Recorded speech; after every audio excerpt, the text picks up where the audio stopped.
Ce document nous permet d'affirmer que l'enquête policière a été construite, préétablie. En effet, dans cet affidavit, M. Cossette écrit noir sur blanc que le lundi matin, le jour de la supposée découverte du corps de Sandra Godette, ils étaient à la recherche du tracker de Laurent Taillefer dès le 12 mars. L'enquête policière est censée être commencée à 9 h le matin du 12 mars. Et dans la journée, déjà, ils sont en train de chercher le tracker de Laurent Taillefer. Donc, il n'a pas fallu d'enquête pour pointer d'abord Laurent Taillefer et ensuite Billy Taillefer et Hugues Duguay.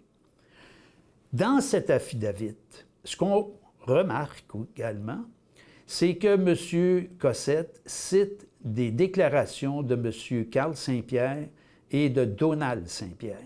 Mais le problème qui se pose, c'est que le verbatim que M. Cossette a inscrit dans son affidavit ne correspond pas intégralement aux déclarations qui ont été rendues publiques et remises à la défense.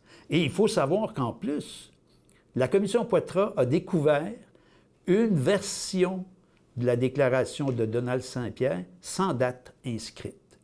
Il faut se rappeler que pendant le procès, Daniel Huard a répété à 2 reprises que le corps de Sandra Godette avait été découvert le 11 mars.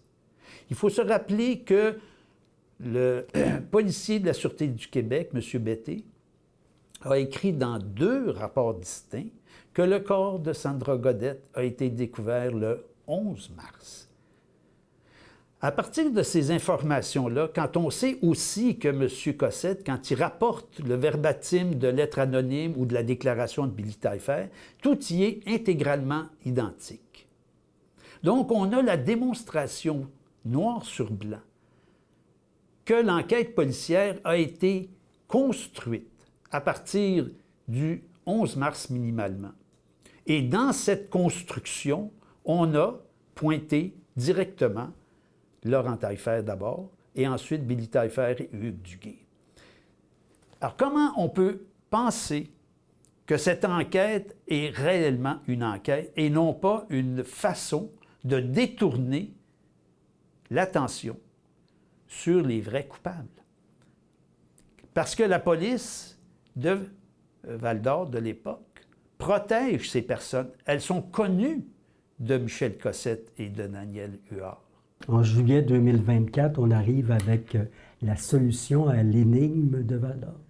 Tout ce qu'on a eu comme réaction, c'est une absence de réaction. Les autorités de la Sûreté du Québec refusent de réouvrir l'enquête et les autorités politiques, dont Mme Sonia Lebel, anti-corruption au gouvernement actuel, a refusé de prendre en considération le contenu de ce livre et le contenu du documentaire Meurtrier sur mesure.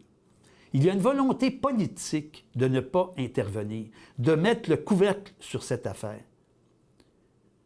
Et c'est là le problème sur le plan de la justice. Tant et aussi longtemps que les autorités politiques refuseront de faire une enquête publique, ça veut dire que le gouvernement couvre ces personnes et couvre les auteurs du meurtre.